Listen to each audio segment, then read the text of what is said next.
Hi everyone, let me check if we can hear and see everything. Looks good. So we learned a little bit about what is economics, and now we're gonna jump straight into history. Because to understand a lot of problems that we have today and a lot of approaches that we have to solving those problems, we need to learn a little bit of history, or rather how a particular historical events lay the foundation of what we have today. And today is quite a challenging time, not just for many reasons, but for particular economics as a science. And it's actually not because of pandemic or because of war, even though those effects, those events also shake quite a bit of foundations of economics as a science, at least in the version that we had it before. But the most significant event was in 2008, as it pretty much entirely destroyed the way we think about economics, or it proved that our knowledge that we thought is true, the very foundations of economics as a science at that time were proven wrong, and not just wrong, but toxic in a way that we had a crisis, major global economic crisis, because we believed in certain things that were not true. And now we're learning. So it's a very painful process in science to admit that we were wrong. And even though in economics it happens all the time, and actually in most sciences, that's how we develop. We are not really that smart as a species because we cannot predict a problem and then sort of prevent it. Most discoveries happens when something bad happens, and then we work towards solution, and then we discover something useful, and so science evolves. So we had pandemic, very similar idea. We didn't prevent it. We actually were pretty bad, again, globally as a species, as a society, as a civilization. We all knew about possibilities and dangers and things like this, and then we didn't do much, obviously.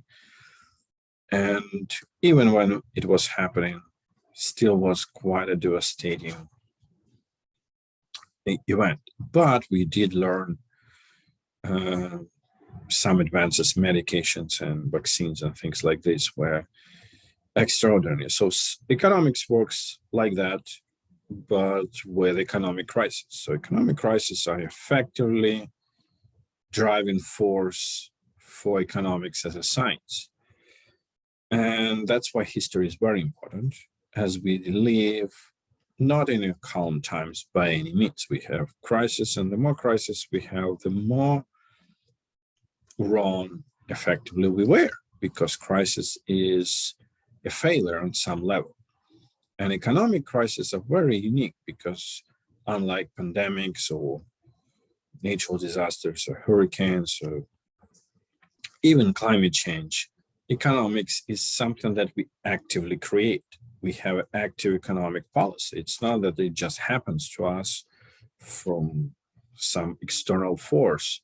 We create economics, our decisions create economics. And so when it goes wrong, that's because of us. That's not something else. And that's why economic crises are particularly interesting and very impactful, because if we have a hurricane, it's external force, but we can all sort of unite, or we have a pandemic, we can unite in an idea that we need to fight or accommodate somehow, and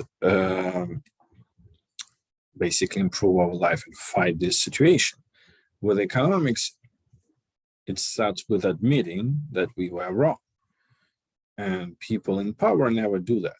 And so that's why it's so painful. We are 40 years after 2008 financial crisis, and still not much progress. A little bit of progress in understanding who to blame in a way, but it's not that easy. It's not one person crisis. And as we're going to learn right now, economics in general is not a one person situation. It's a result of decision making by most of us. We as consumers make decisions. We as in democratic societies, we make political decisions, and our elected officials implement economic policy. So in most cases, in democratic society, it's all on us. We made decisions and they result in crisis. And that's why it's important to learn a little bit of history so we didn't end up with another crisis, even though it's pretty difficult to imagine that we'll get back to more calm times. And within those history of crisis, that is not just on this one slide, we have two competing ideas since the beginning of time, essentially. The beginning of economic times starts in about 1500s. And the conflicting ideas are that one idea is that mostly what scientifically is called micro-based economics, but micro means that our decisions on this micro level, consumer decisions in particular, design the economy. So the economy and whatever is happening in the economy is a result of consumer decisions. And for the most part, this approach is very optimistic. It says we as consumers can make good decisions. Famously, Adam Smith, as you can see right here, is the founder of this idea, even though he himself did not really mean what people today say his name and in support of what. And that's why history is very important, because Adam Smith was indeed one of the genius in economic history, and his ideas and his works are very impactful and quite intelligent. But unfortunately, a lot of people use his name even without reading his works. They just read some quotes on the internet and apply whatever they think that quote means, but that's not what was happening. And it's not just Adam Smith. Obviously, most famous people get this problem, but in particular in economics. So economics is all about our society, because economics, as I just said, is created by people and our decisions. It's not really natural. And so it's changed a lot. How do you see all these events changed it pretty much 180 degrees. It's like completely swing from one idea to another and to opposite ideas. So the two ideas is that one idea is that consumer decisions or micro-based economics. So consumers decide whatever is happening in the economy.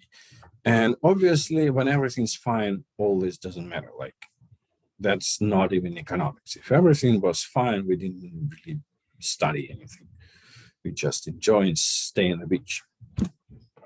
So you all in this course and any economic course, we always look through the lens of problem and how we address the problem. So micro-based economics think the problem appeared because consumers made a mistake in their decision. So we need to educate consumers. And in this course, you're going to have a lot of questions about different problems. As we're going to learn market failures, tons of things. For all of them in your discussions, you need to think of two solutions. We have only two solutions to any economic problem. One solution is micro-based in the core of micro-based economics. And it also politically resonates with kind of right-wing economic policy. And that is that consumers make decisions and we let them be. And if there is a problem, it means consumers made wrong decision. Wrong because they didn't know. Mostly that's kind of the most common idea. So consumers didn't know something, and that's why they made a wrong decision. And so the solution is to educate consumers. There is an economic problem. We tell everybody about this problem and say, you see, you are doing this as a consumer, how you spend money, you spend money in this way, and then it results in this economic problem. You buy cars that emit a lot of CO2, and then there is this problem. And so the solution is always in educating consumers and changing their behavior. And it sounds really cool. It's really politically great idea because it gives everybody freedom, and freedom is indeed one of the most important things, if not the most important thing. But there's a misleading concept there. And the concept is that economy is not that. It is that, it is a result of our economic decisions, but it also, we have different power, and we are not the only one who is on the market. We have also companies that have, as you kind of can pick up already, they have the opposite goals. If we as consumers want to buy products cheaply and producers want to sell them more expensive to us, it's direct opposite goal in the core of economy, which means even if you do everything right, in many, many cases that we're going to study as a case studies, you cannot do anything. Let's say insulin for diabetics is one of the kind of well-weaved problems and failures that we have in our economic system. And you're going to watch all the video about how it's made, what it costs, why it's cheap in most other countries, and why it's extremely expensive in the United States. But if you are a consumer and you need insulin, you will die without it pretty much in hours. So what could be your smart decision? You cannot negotiate the price. Here's the price, it's $300. You have to pay it or you die. You can see, well, the cost of insulin just kind of heads up. The cost is about $3 and it's sold for $300. Very unfair, but you as consumers, no matter how smart you are, you don't have a choice. So that gives kind of insight towards the opposite kind of thought, economic thought, which is macro-based economics, which says, no, there are some consumers that make decisions, but most of those decisions are kind of weak basis for the entire economy. We have corporations that want opposite things. And so the consumers make political decisions. And there is an active role of government in the economy to fix and improve the situation. And the macro-based economics is also where, because it's so used in politics, all of these ideas sound so good. Okay, freedom, you do what you want and everything's going to be great. It sounds amazing. Not working. Then the other side, left, right, more democratic, believes in another rather kind of illusion. So the first one is an illusion. If we educate people and let them make right decisions, still we're going to have tons of economic problems because we have opposite interest in many cases with producers.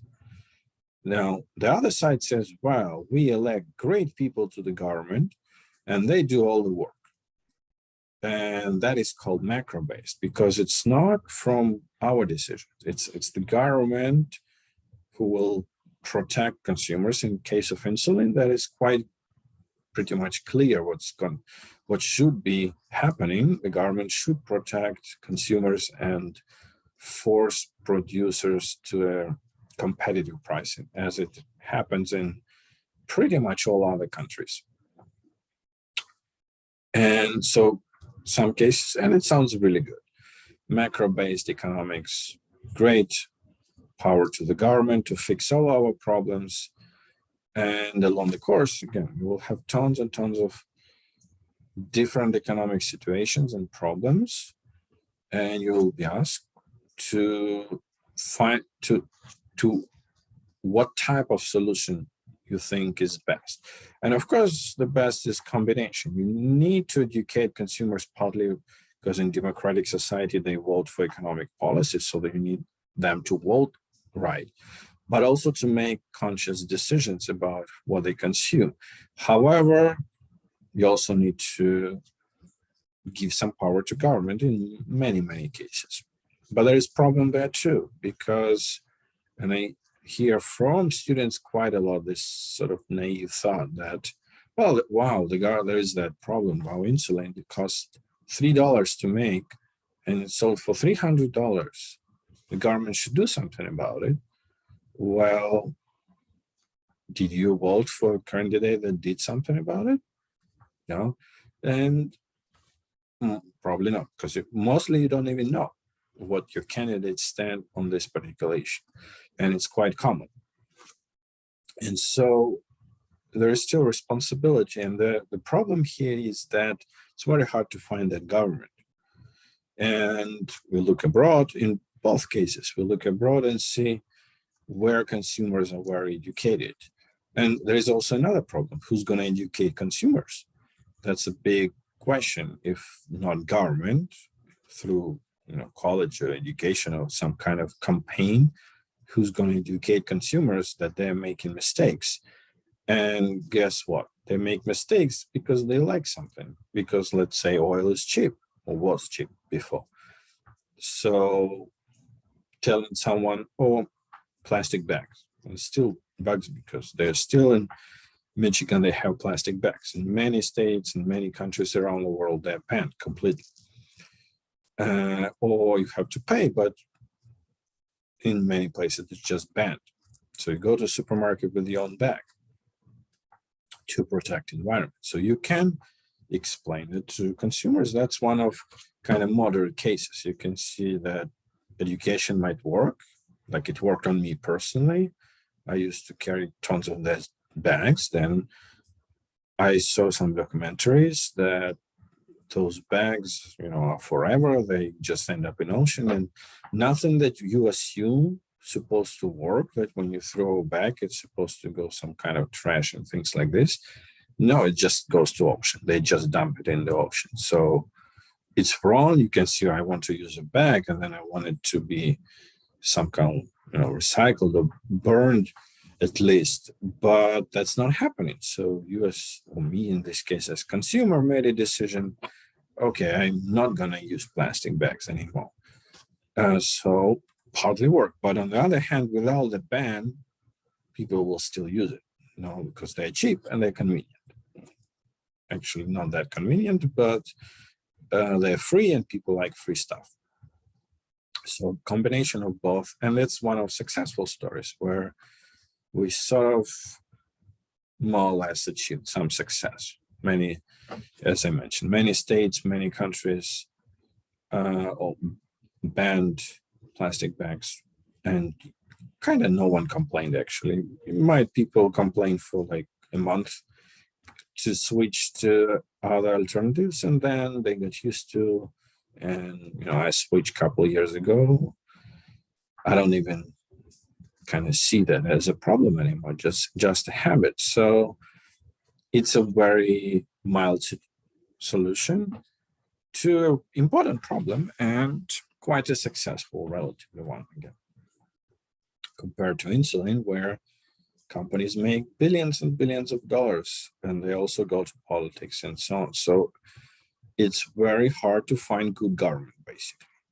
But what you need to remember from this lecture, to any economic problem, there are two sort of basic solutions: educate consumers and motivate them in some ways to change their behavior, so there will be no problem.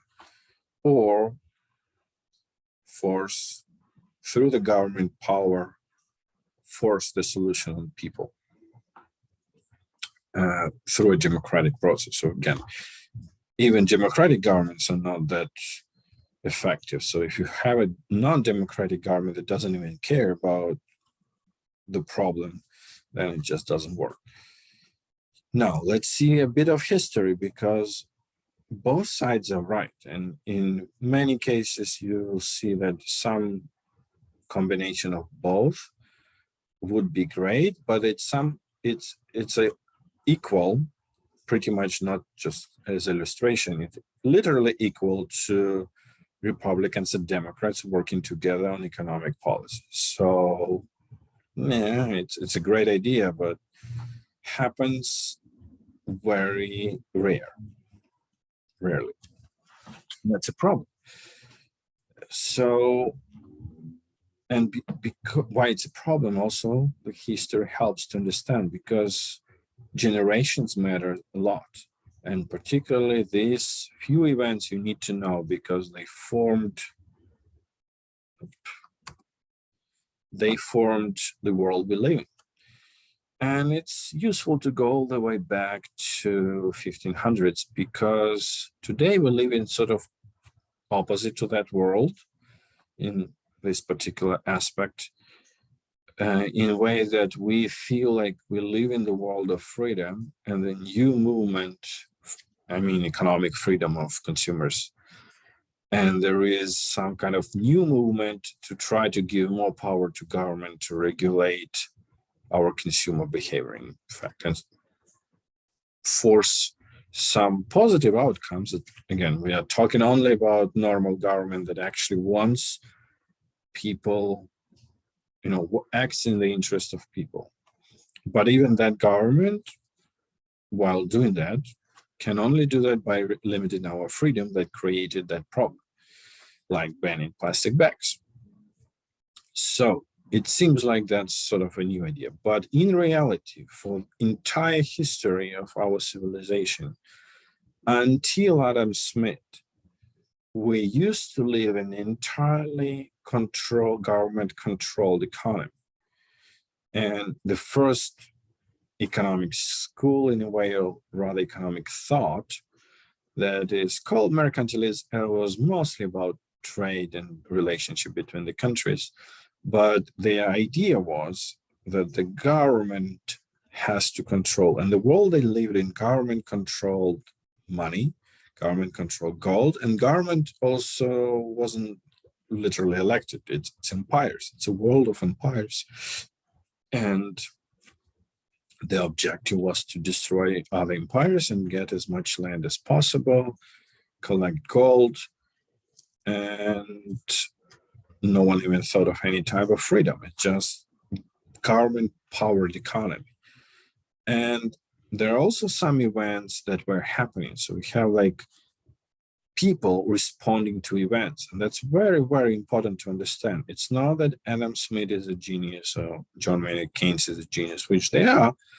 They're very smart, but they're responding to a time of their lives with their work. And they are the pivoting people. They see those. So mercantilism was like, forever. The concept was alive forever, but it crystallized in some kind of economic works and thought for about 300 years. And then what happened was Industrial Revolution. Industrial Revolution changed things, because in mercantilism was agriculture economy. You need land and people and no technology. Technology was not a thing developing, progressing. All you need just land, people, guns. Industrial Revolution changed, and now one smart or skillful person could create a lot of wealth. And trade came to place, because someone could create this part, another one could create this part. You need to trade to create even more wealth.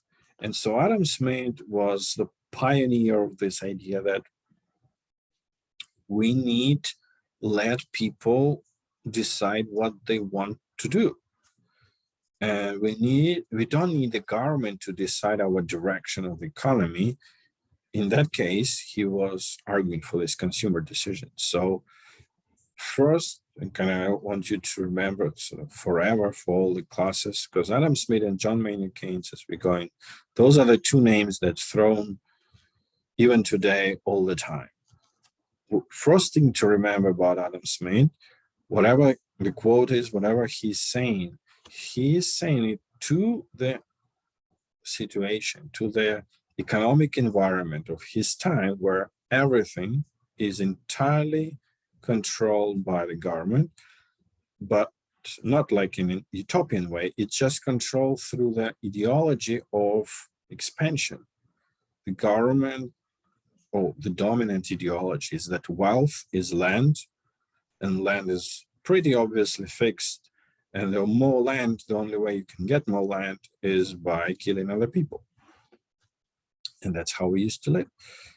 And then Adam Smith says, how about no? How about because industrial revolution, he sees the positive change, what's happening, and says, if government stop expansion and just let people make decisions about whether they want to, mostly people want to trade.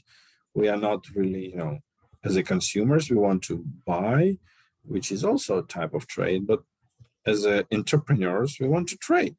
We are good in this. I see people across in another village, another country, they're good in something else.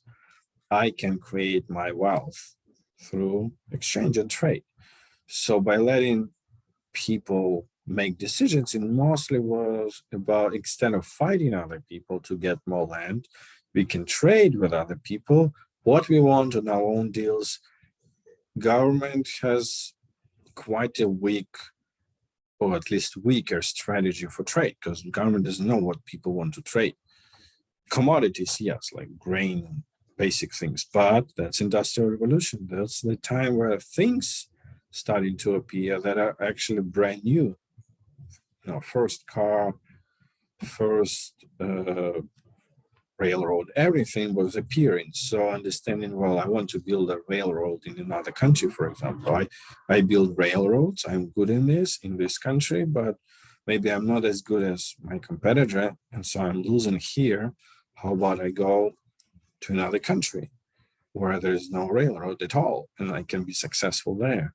So entrepreneurs always think, and today they still think the same way.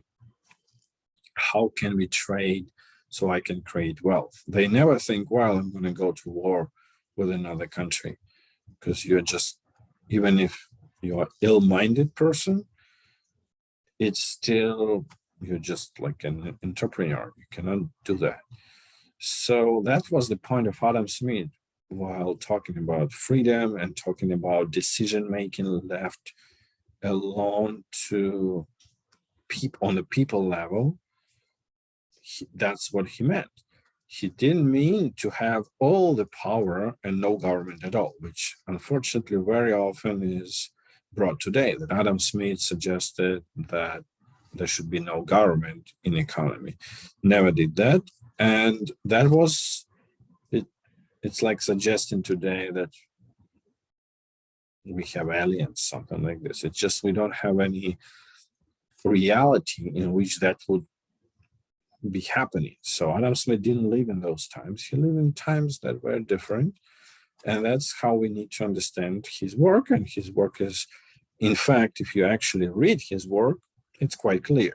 But who's reading these days? Not many people. So I actually suggest you to read some good books, but I know it's hard to do these days. So at least watch documentaries that are assigned in this class. So we had Adam Smith. He proposed freedom to consumers and people and let them decide the economy.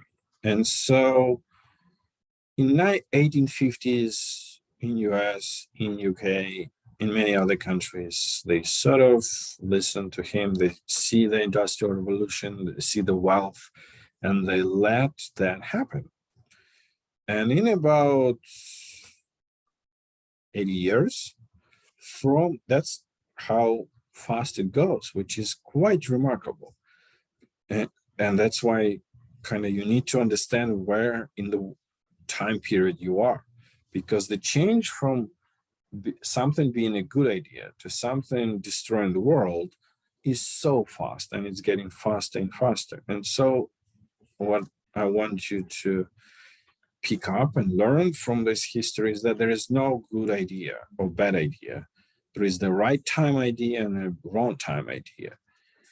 And the time is moving very fast. So what was a great idea 2 years ago could be devastating today. And that's economics. That's why economics is actually not that complicated, but because it's so fast, you need to keep track of many things. And that's why there are tons of economists and no one can figure out it right quite often. Because those who get to power, let's say you had a great idea in a great time, you became famous and you got to power and you now head of Federal Reserve. Fantastic. 2 years passed, completely different situation, but you are you didn't change your ideas. People are not that fast thinking, especially when they're accomplished, because when they become accomplished, it's our psychology. We think, well, if I was doing A and believing in A, and I became successful doing that, I will stick to that. That's quite reasonable. But that's what we learn from this history. It doesn't work like that. Exactly work the opposite. Something is a great idea. Adam Smith proposed a fantastic idea in the 1850s. By 1930s, the same idea destroyed the world economy. Because what happened, well, freedom was given to many people and consumers start making decisions, so as companies. And then they figure out that we don't have a lot of laws. It's still Wild West. It's including physically eliminating competitors. The great business model is a monopoly, is eliminating everyone who's your competitor and establishing business from sort of a power perspective. And instead of having what actually Adam Smith wanted, where you have small agents without grand power making decisions, what happened is another type of tyranny, the just tyranny of corporations. In 1930s, or 1921 to 29 in particular, to be precise, was the time where the corporation pretty much divide the economy and started using consumers so hard. So we got tyranny, but not from the government, tyranny of corporations. And then it collapsed because tyranny doesn't work in general, in a good way at least. So it collapsed. And nothing was, we created a system. Adam Smith was highly rewarded as the founder. All other economists believe in that. And then the crisis, so the Great Depression is particularly interesting because, it's not just the name. Great Depression and Great Recession are similar. It was very similar concept because we had collapse of corporate world, corporate America, but also in both cases, corporate world. We granted them a lot of power, hoping for progress and growth, economic growth.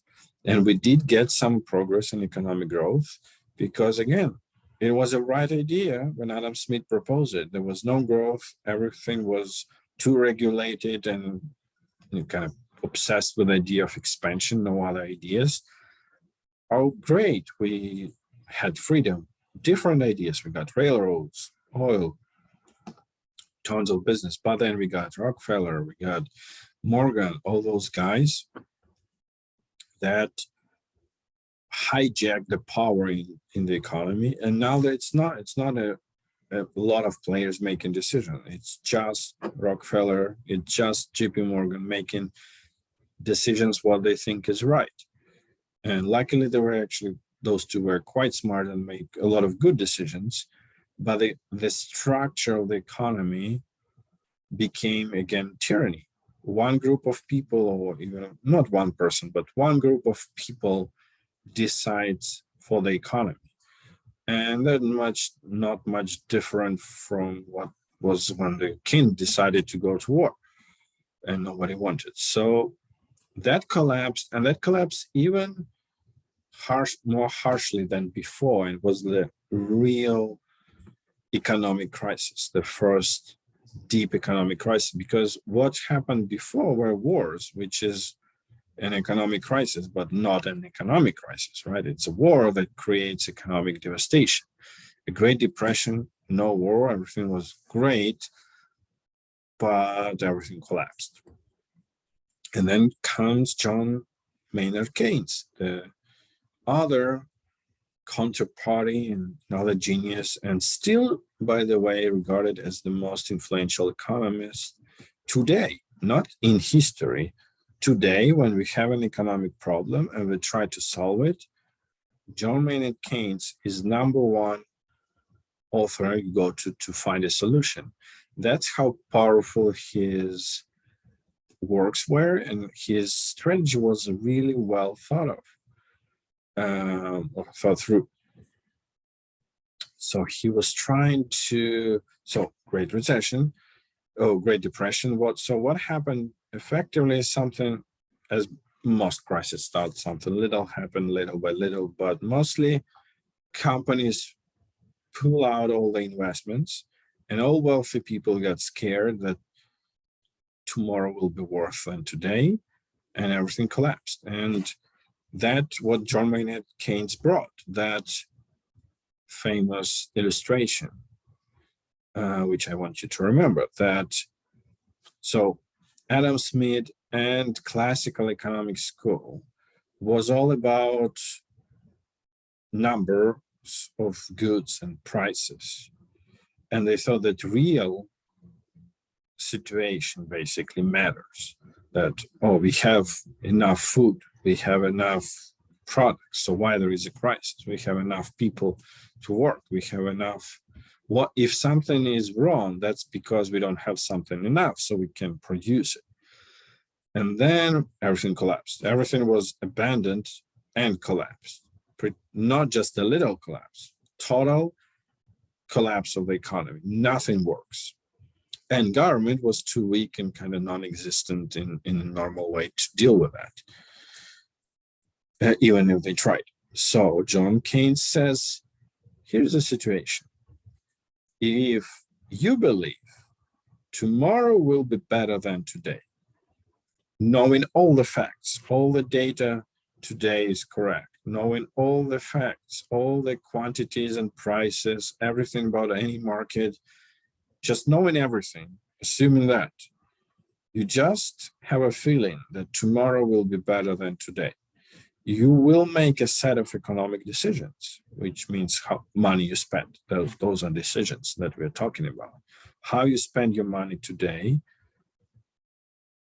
there will be a set of decisions.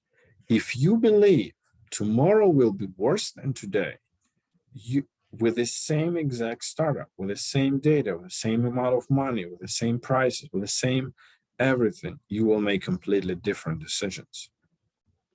And that essentially was Great Depression. Nothing was bad.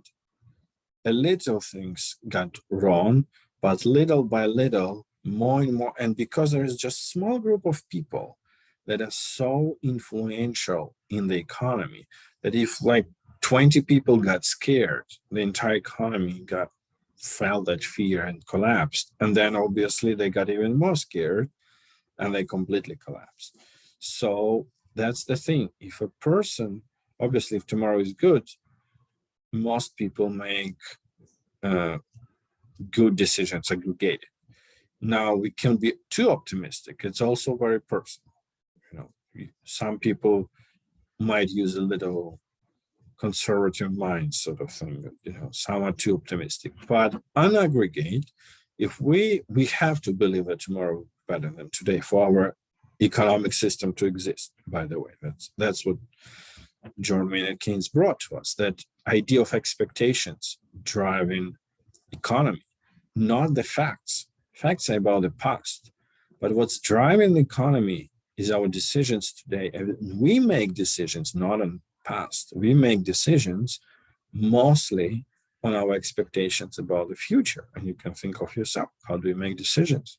Again, not all decisions, money decisions. How do you spend money? Do you think about past, current? Do you think how money you have? Sometimes yes, but important decisions, the more money you have to spend, the more expensive product you buy, car, housing, it's all about, well, what's I'm going to do? If I have a car, I can do A, B, C, D. I have to pay this amount of money. What's going to happen with my work? All these things start to play, and all of them are in the future.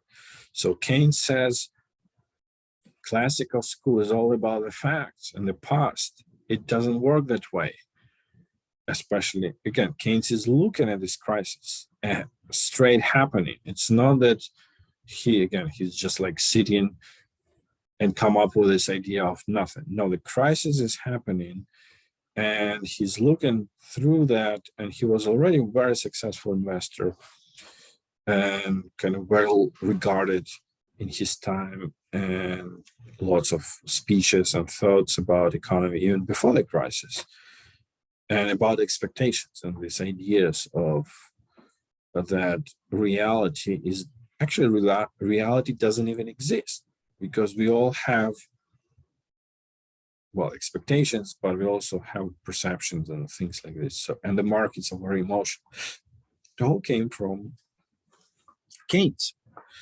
And so the crisis happening, nobody knows what to do, because at that time, it's like, should we elect a king and get back to wars, or should we just wait? And classical school is not equipped, is still not equipped to deal with crisis. That's why Keynes considered to be sort of a bit superior to Adam Smith in terms of influence, because Adam Smith is more of like, yes, we do need economic freedom as much as possible if it doesn't result in crisis.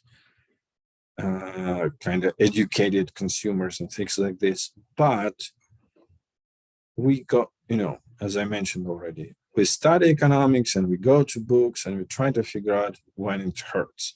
And it hurts when there is a crisis. And that Adam Smith concept is not equipped to deal with crisis. There's nothing you can do. If you're already in crisis, whatever decision you ever will actually make very bad decisions. And that's kind of a problem with Adam Smith logic. So you will see that we also swing back and forth. If the good time is great, we want less government, less taxes, don't do anything, just like leave us alone and let us do our business. And then pandemic hits and everybody's staying at home. It's like, government, please save us. And so it's not new. It's similar in 1930s. So crisis happened, and Keynes said it's all about expectations. And when you start thinking about expectations, you start to understand that wealthy people are quite rational. They fear that tomorrow's going to be worse, and so they don't invest. And if they don't invest, they don't hire people. If they don't hire people, tomorrow is worse than today. So they think I was right. And it's one of the kind of very modern psychological discovery, and Keynes quite often quoted for that if you think tomorrow is going to be better than today, or you think tomorrow will be worse than today, in both cases you are right. It is not guessing a fact, it's creating reality you sort of believe in.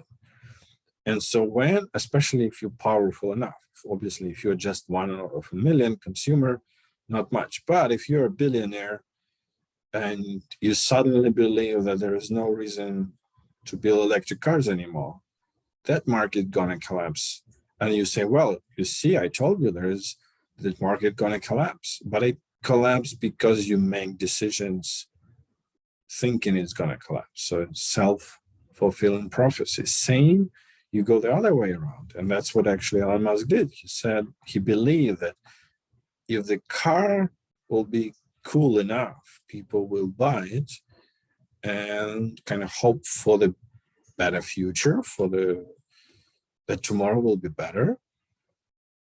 And he is an extreme optimist. Like if you follow Elon Musk and you hear how he ran his business, he was on the brink of like basically bankrupting Tesla for like 10 times probably, and SpaceX even more. It's like every month almost bankrupt. But he had this belief that it's just gonna work. And yeah, today it's like 50-50 basically, if we're gonna survive tomorrow. But in that harsh reality, he was optimist, choosing that. So optimism actually is an extremely valuable commodity in economics. We need optimism. And so Keynes says wealthy people cannot be optimists. It's not in their nature. And the only optimist can be in crisis is the government, because the government, well, has nothing to lose. If you are president, you don't own billions of dollars and that you are about to lose. You are acting on behalf of people that grant you enormous power, those billions and trillions of dollars, to solve the problem. So you are different. You are not making money. You're not in business saving your billions. The people did not elect you to save their money. They elect you for the economy to run, and they didn't give you any money, actually. They give you power. And so Keynes said, in the time of crisis, the only one who can get you out of this is the government. But again, not by making things, not by hijacking businesses and start doing things like communism. Absolutely not. By being an optimist, by saying no, not just saying, because being optimist and saying things, especially from the government, doesn't work, but starting ordering things, starting hiring people and say, we're going to build something. And construction actually, so the Keynes policy, as Keynes himself, was extremely practical. And it resulted in Roosevelt's New Deal. That was that program, that the government will hire people and build roads, and the roads will connect cities, and there will be trade, there will be traffic, there will be wages for people who build the roads. And they saw spillover effect. That's optimism.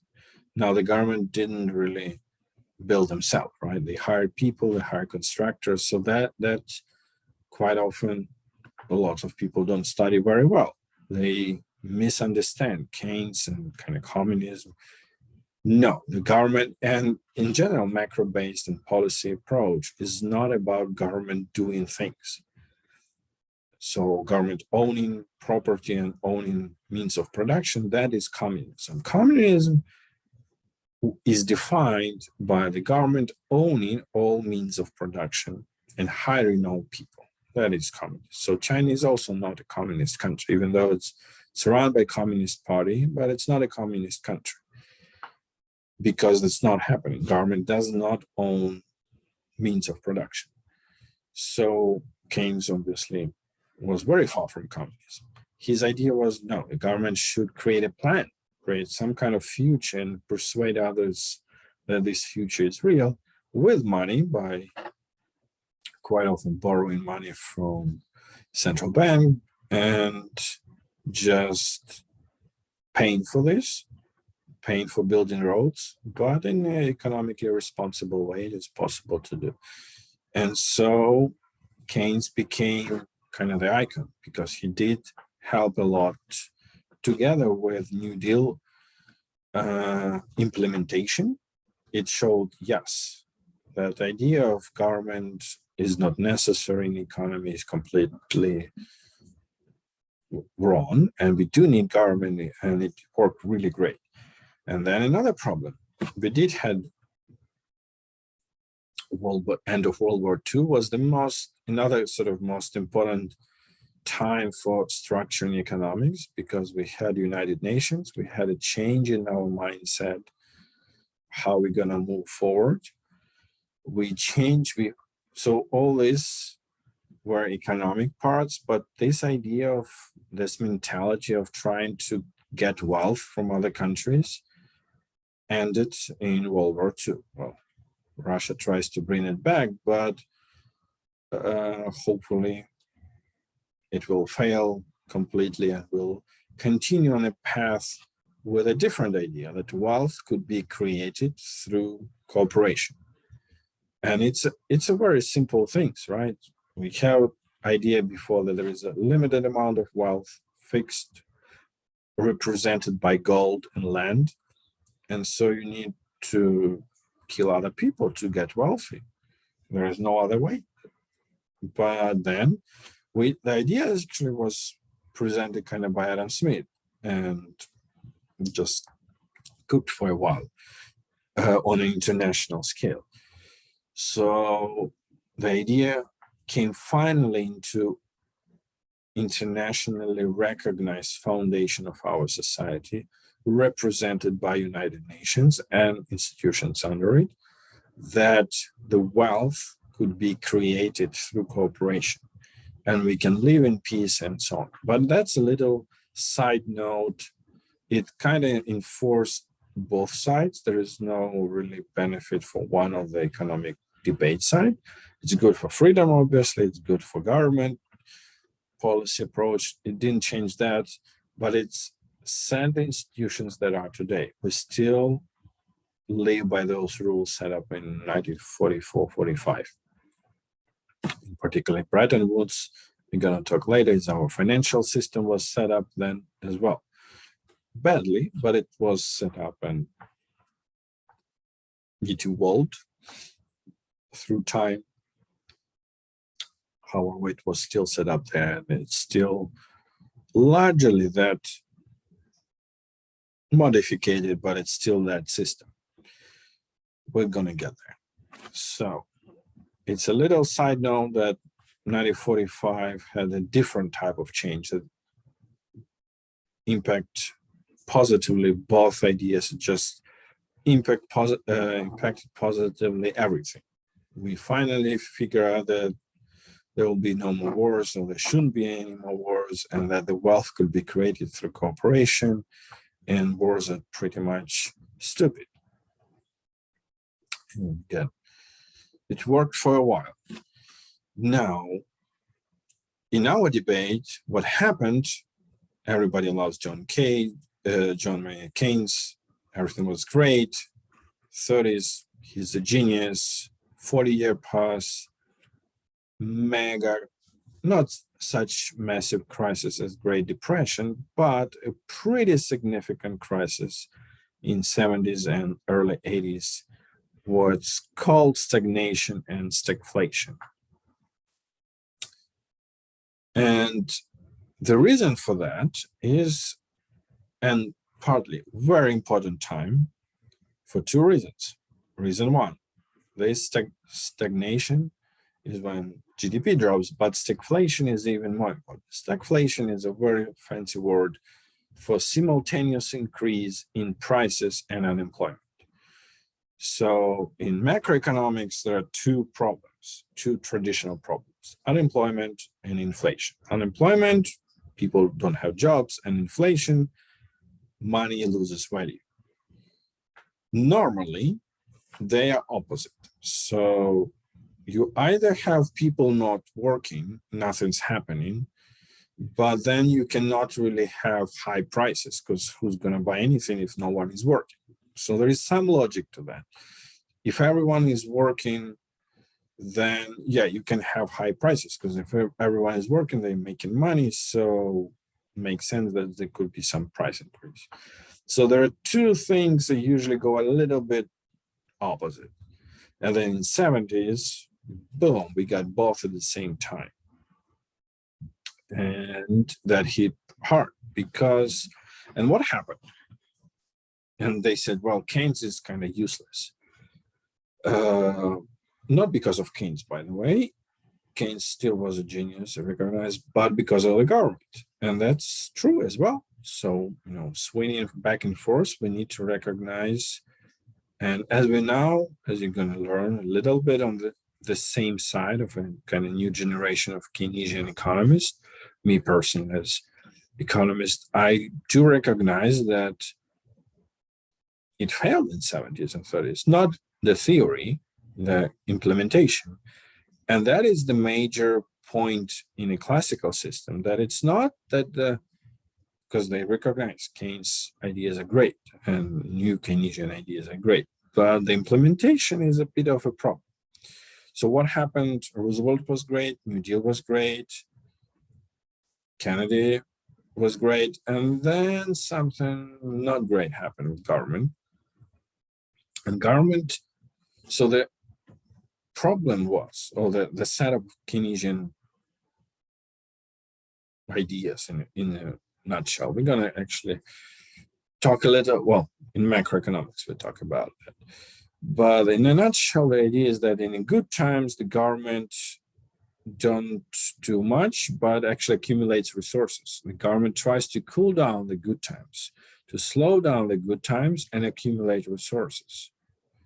Just save. So if something is like producing too much, increase higher interest rate, mostly invest too much, too optimistic about investments, make them a little bit more expensive to do that, introduce additional regulations, quality controls, all these things, just slow down the movement and accumulate resources. Could, introduce some extra jobs, extra taxes, just tax more people, tax people more in corporations, accumulate resources, got strong, solid foundation for the government. And then in crisis, you can use the solid foundation of the government to get out of crisis. So the good times, government slows down the economy artificially, kind of cools it down, and then it prolongs, because humans are very optimistic and very emotional. So if we get like 2 years of great success, then we go through the roof. Like it's never enough. We are competitive. We always want more, not just a lot. We want more than others, more than our competitors. So it burns out very fast because at some point we push the system, the economy too far and it collapses. So Keynes said, it's dangerous, cool it down, and then bad times come, and then you use the accumulated efforts to solve the problem. However, what Keynes didn't explain well enough is how to define good times and how to define bad times. Is now a good time? You think probably not. We got pandemic, now we got war, but you never know what's going to happen next. Maybe you're going to look back and say, God forbid, of course, but maybe these are the good times. And clearly with pandemic, like for me personally, I thought pandemic was not good. And now I think it was a great time. This year was much harder. So, and that happened in 70s. And government also, we got new generations, so they kind of push limits.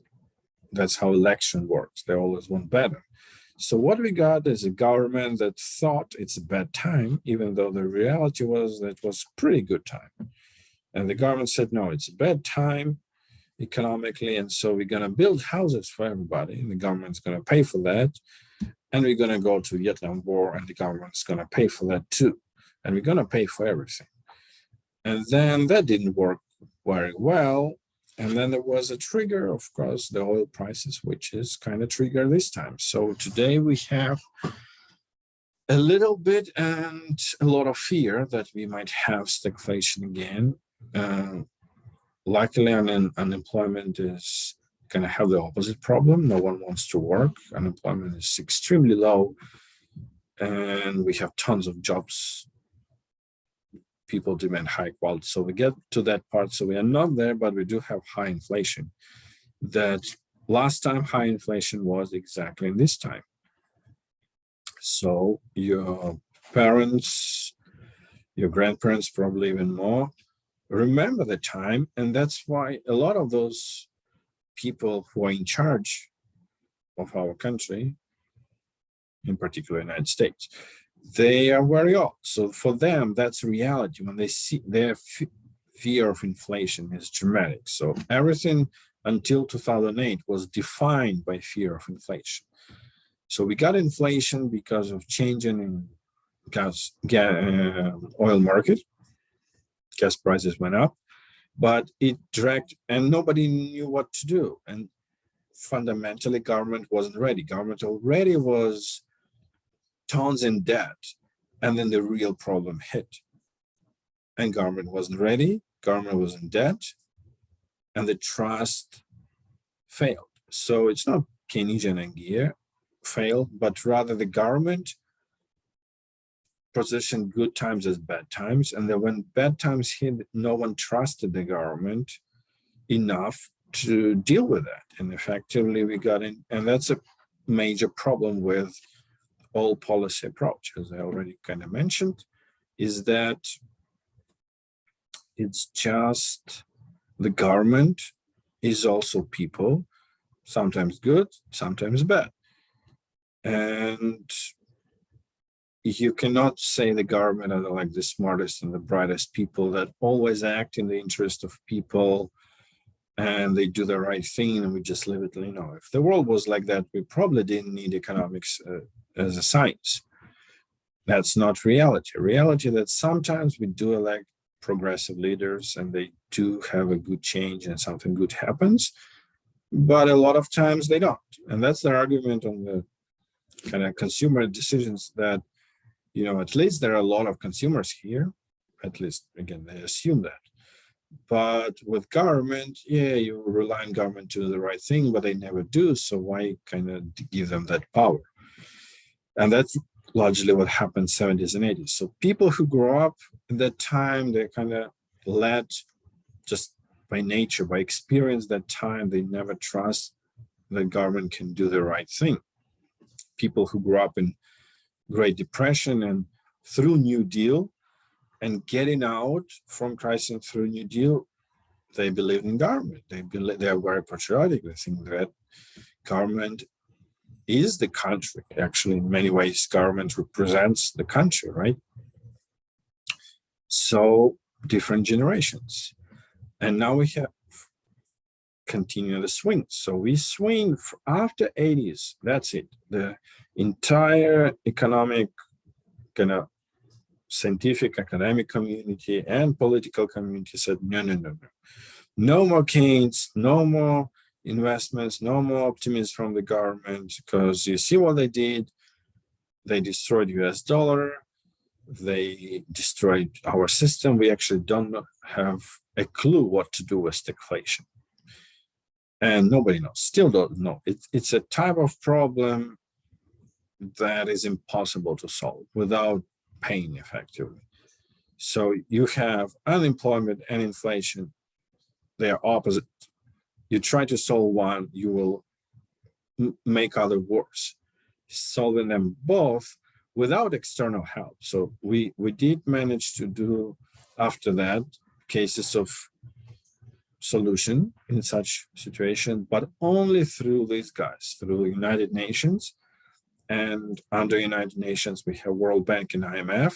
And so if you have a tiny country relative to the world that is experiencing that problem, you can just give that country so much money that both problems could be solved pretty fast.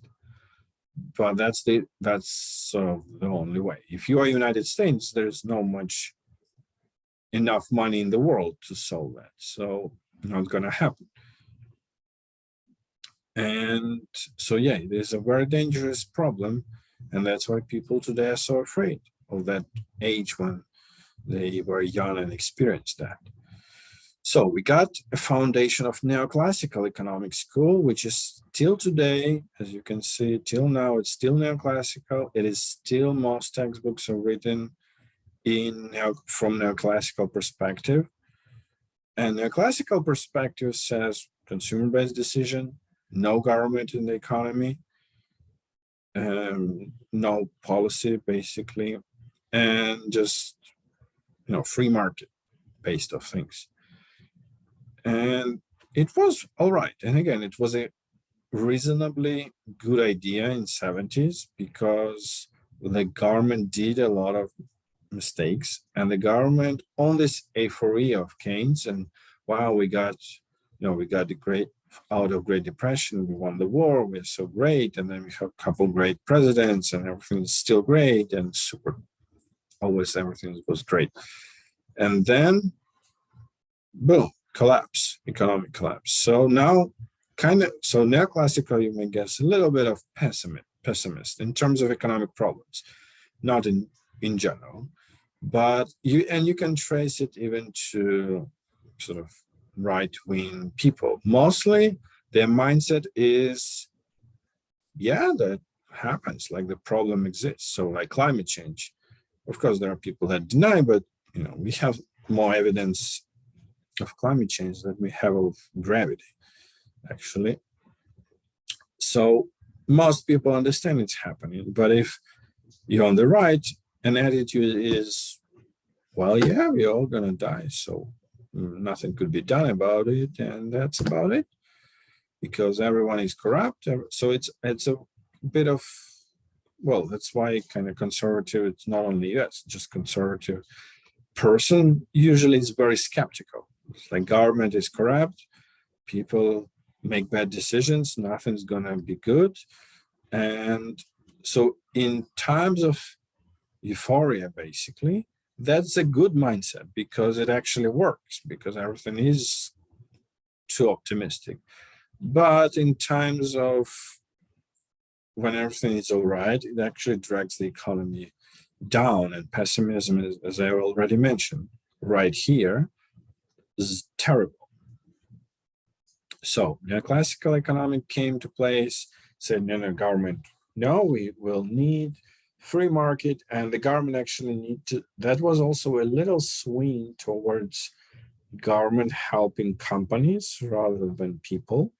So 60s, especially for kind of political reasons, 50s and 60s, where largely government was acting strongly on behalf of people, not kind of just people, but actually on consumers, basically trying to help an average American as much as possible.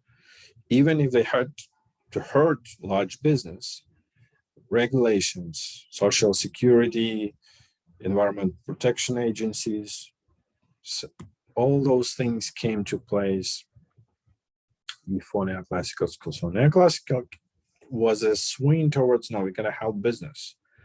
We're going to help business to run things, and business is great. They're going to hire people, they're going to invest, they're going to build things, and everything's going to be great. And again, in the 70s, it was very much true. Government wasn't great. Companies had a very hard time to exist. And so certain changes were made, regulatory, government-wise, and it did help, government, business and things progressed, especially 90s, 2000, lots of things happened. Clinton was, even though he's a Democrat, he was actually one of the most helpful for business presidents. So Reagan did a lot of that. He did a lot of regulatory release for companies. So he helped certain companies more than others, I would say. Large corporations more than small business. But Clinton had a lot of policies that were in line with helping business as much as possible, IT and others, finance, to so kind of Clinton, Reagan, two of them created this boom of new economic power, new billionaires controlling the world, well, the United States at least.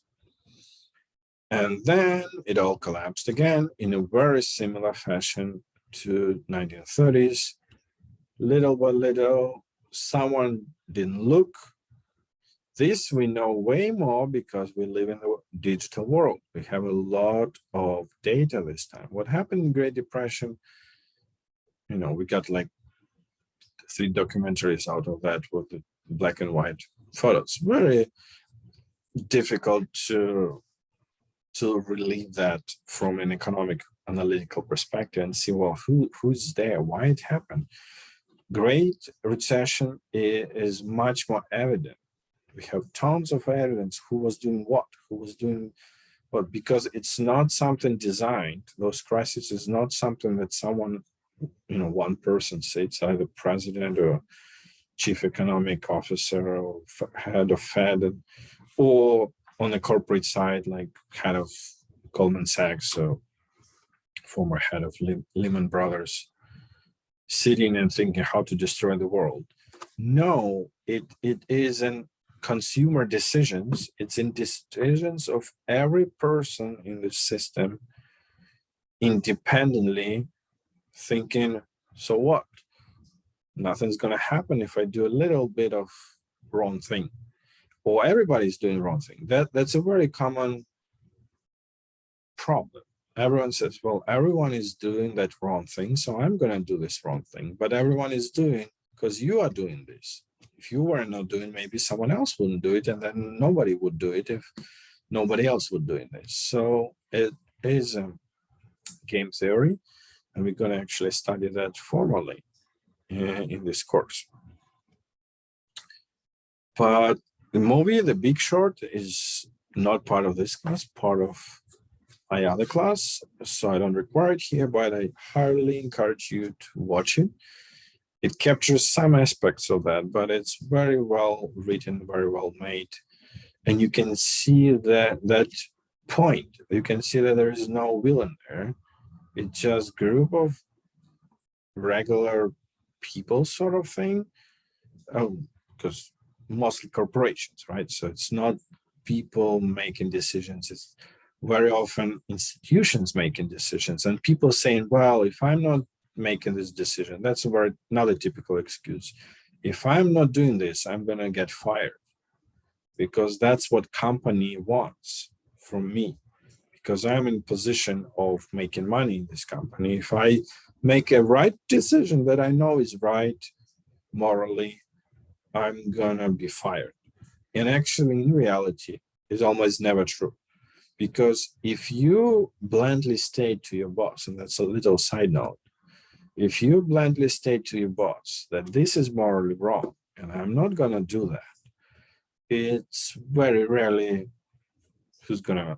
that you're going to get fired for that, because everyone likes a person doing the right thing. Everybody knows that.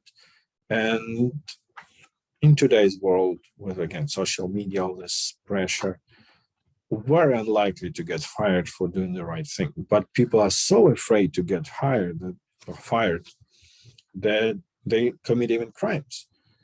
But when it's just immoral but legal, that's like a green light quite often, unfortunately, in finance world and in any world, actually. And that's what Big Short says, that no one meant this crisis to happen. No one wanted something bad to happen.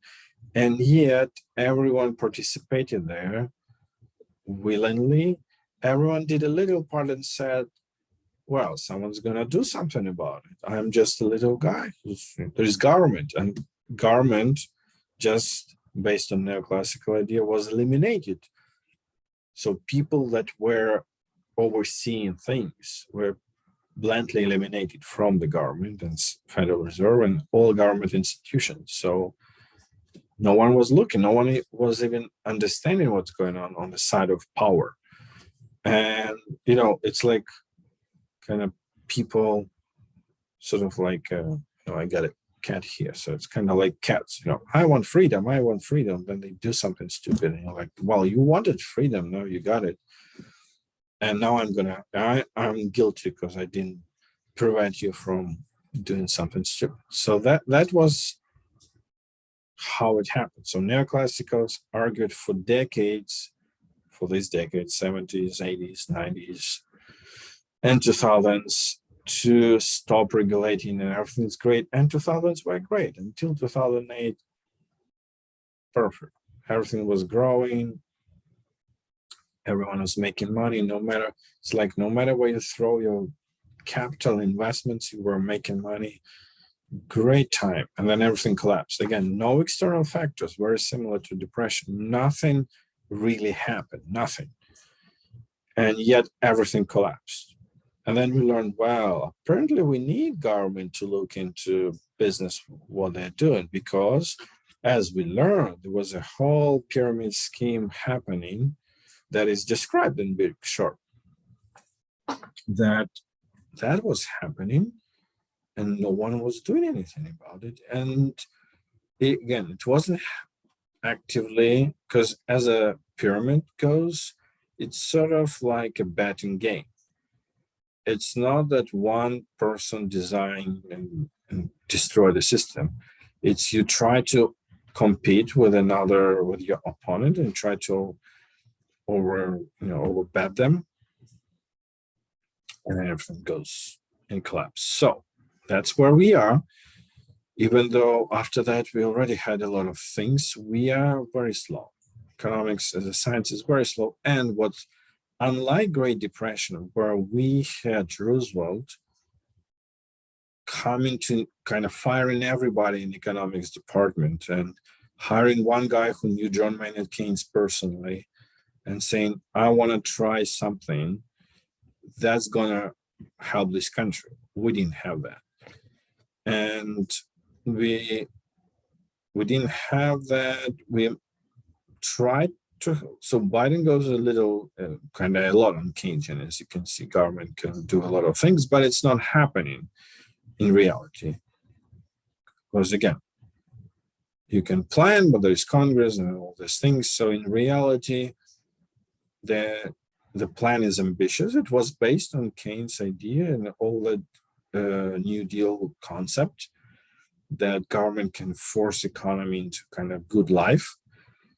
But you see, it's not actually happening, and expectations are quite large. So, and we got inflation. So now we are really in the battle of two ideas: what to do. Do we need to allow government to actually do something and implement some policy that, like, what was build back better, things like this? So that is a Keynesian idea. Your government introduce some kind of massive program and facilitate hiring people and building things and all like back to life after the crisis. In this case, after pandemic, but we never recovered to that any normal level after 2008. And also in our case, it means regulating those financial industries and commodity companies like oil companies in particular, so they can profit less from people. Not happening. What we had, same people who created the crisis, or rather overlooked the crisis, there were the same people that were called to solve it. And it is quite interesting time, because they did, especially Federal Reserve, gets a lot of credit for solving the crisis. So it's a little duality here. They completely missed it before the crisis. So everything was happening, what Federal Reserve did before the crisis, borderline crime, because they had to do something, they had to know, and they didn't have a clue. However, they kind of recovered pretty strong, because their reaction after the crisis and their solution saved the world. We could have total collapse of all financial institutions in the world. That was reality what happened. We didn't experience that because Federal Reserve stepped in and said, we're going to double the amount of dollars in the world in one day. And that's going to give us a week to live. And then we're going to do that again if necessary. And only that action saved the world as it is. Because on one day, that was actually Sunday, the entire financial world, all institutions were effectively bankrupt. They didn't have money. And that was it. That's the date of freedom of entrepreneurship in banking. It ended, everyone is bankrupt. All the large banks bankrupt, all small banks are hooked up to large banks, they're also bankrupt.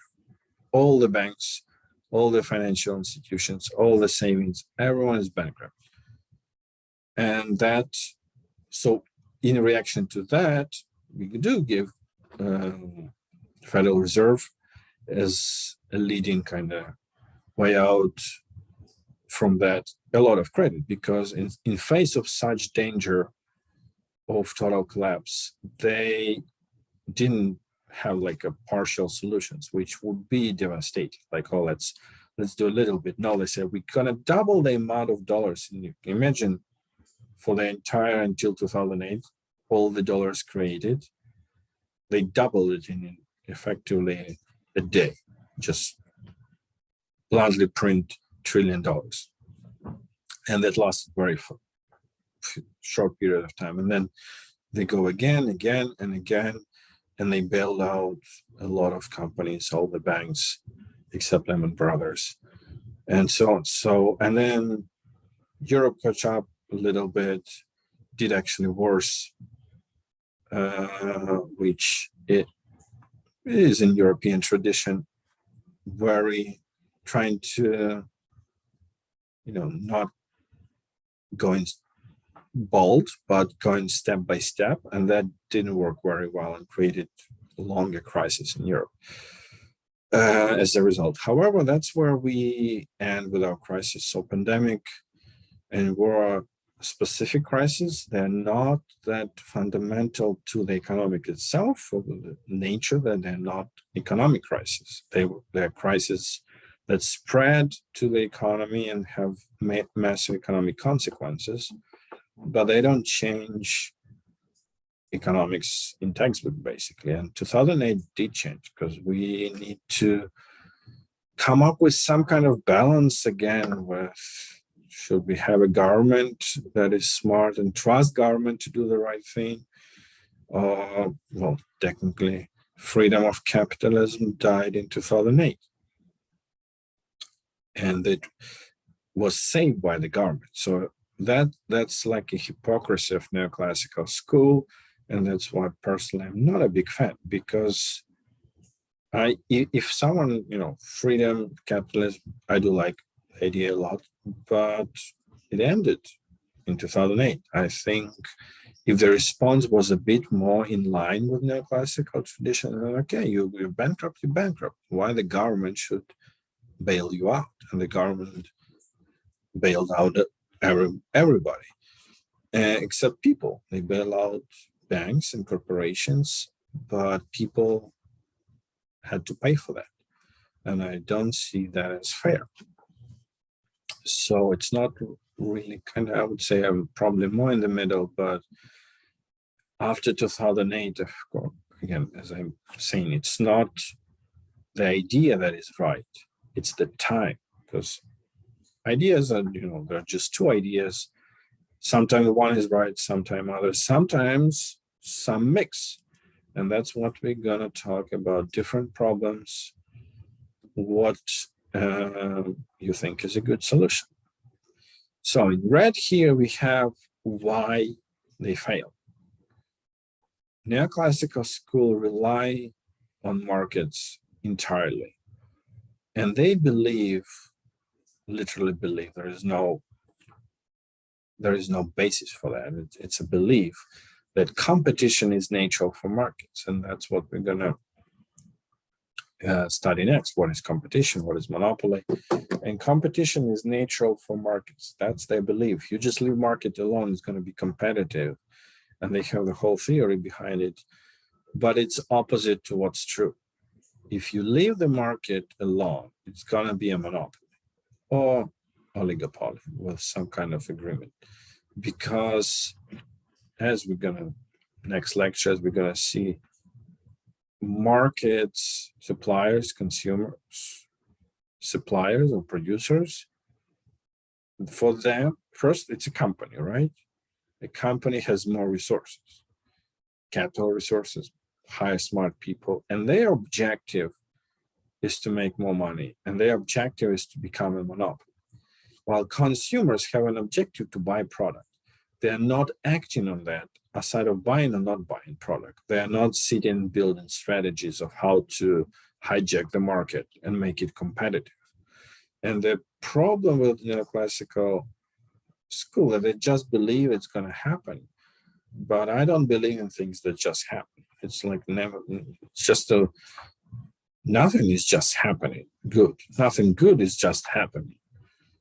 Everything you have to put efforts. If you want to get a good job, you need to put efforts. You need to study well to find what you're good at, to build network and get a good job. It's not just you wake up and you got a good job.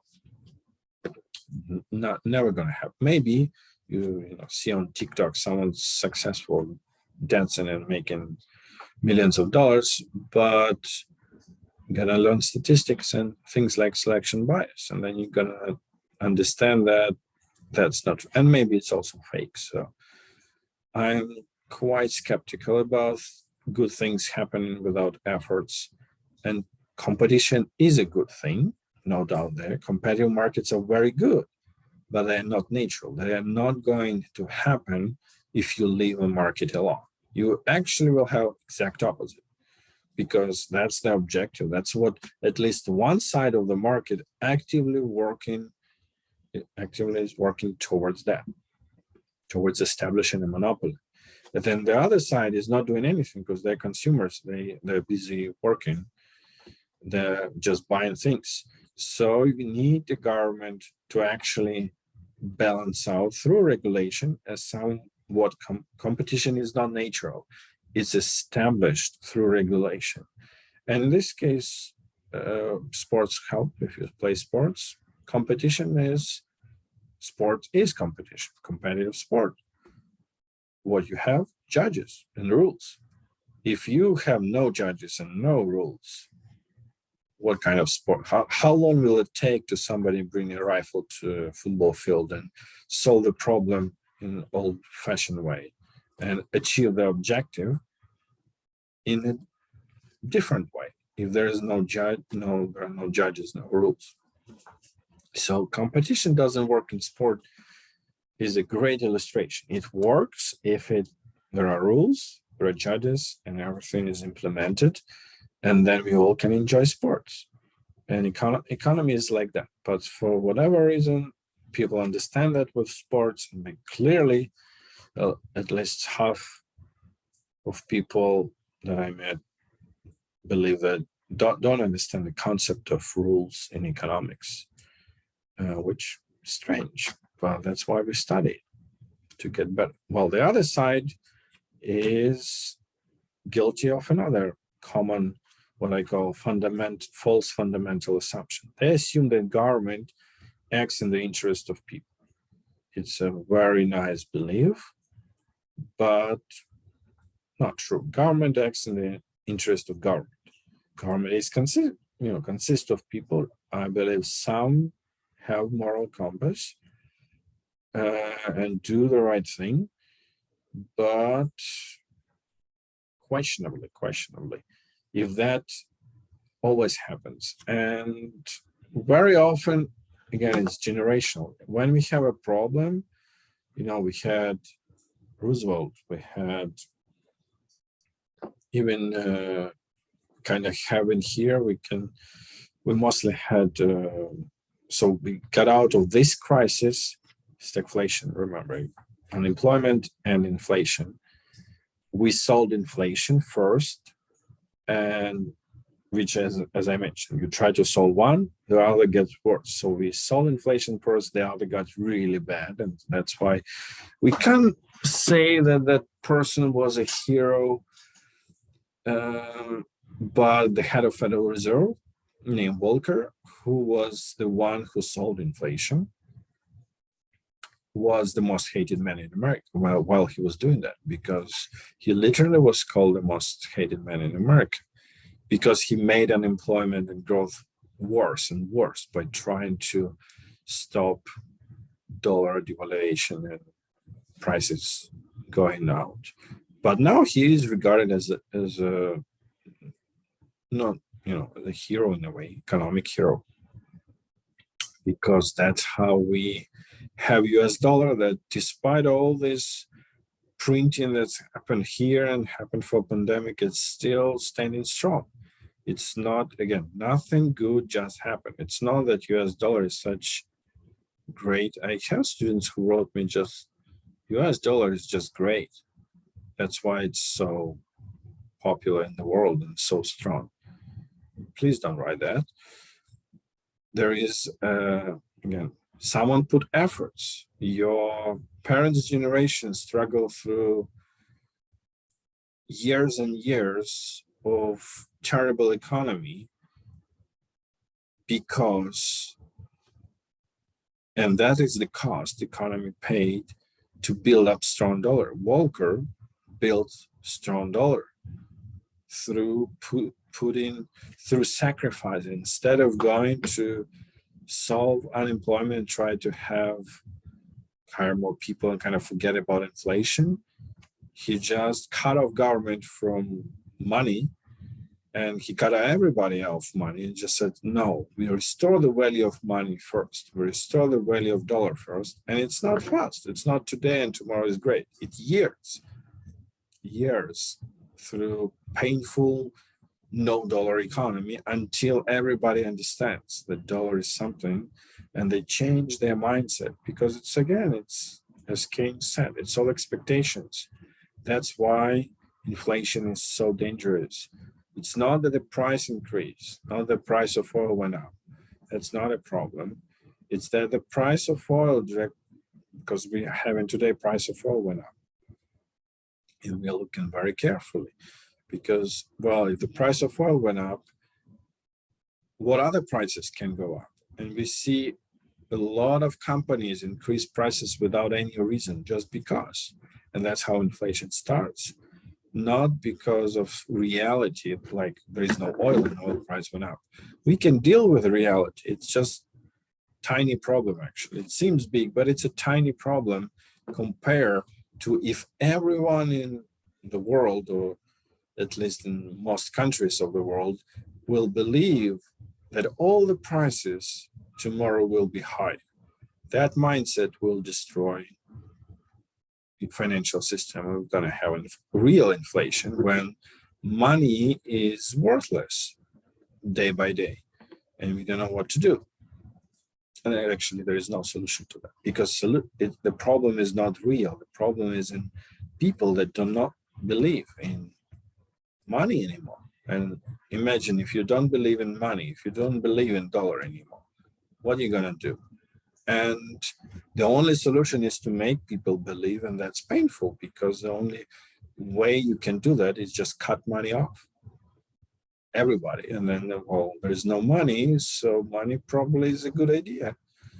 And that's why it's reasonable to be afraid of that. However, solutions, we need to come up with smart solutions there. So we need government that acts in the interest of people, indeed. And that's our history. So I hope you remember the key things from here, because what we'll take away from here, the two approaches, the two Keynesians and neoclassicals. So this guy, oh, by the way, there is no real popular name for the rebranding of the policy of macro-based economics after 2008, but there is new economic thinking so there is an institute of new economic thinking. It's an actual institution that unites all different ideas that under this umbrella challenge neoclassical school. So there is neoclassical school, and there are different critiques of that school. And a lot of those famous, at least people, 8 Nobel laureates in economics, they united under new economic thinking, but it's not sort of yet official. Brand new school, so you can imagine it's just a new name. But interesting time, still interesting time, whether we will swing somewhere